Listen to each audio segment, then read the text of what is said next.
Hello and welcome to another short dev log for Grain Guardian. Apologies if I sound a little sick. In this dev log we are going to be addressing the UI issue or lack thereof.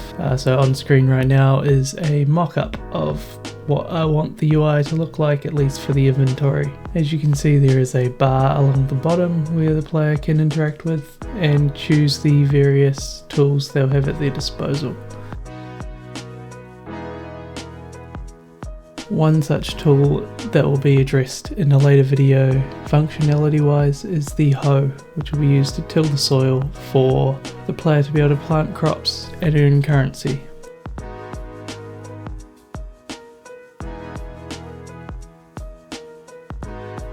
Here is a finished render of the hoe. This was used to create the icon in the inventory bar below. Now we take the mock-up that was created in Photoshop from before, and you'll see me attempting to create this in Unity.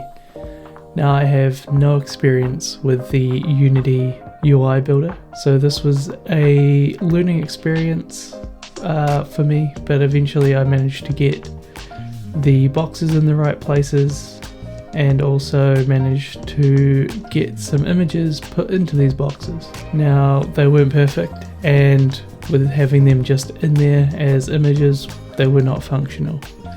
So as a test, the fence inventory button thing was turned into a button, which is why it looks a little bit jank in this final video, but that was now controlling whether or not the player could place fences. So this was sort of the initial creation of the logic of the UI and sort of a proof of concept that this could work.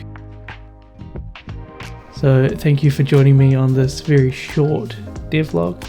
The next one will be focusing around tilling the soil, creating the new tile types, or reskinning the existing ones, and implementing this new hoe till, which will be used to till the soil.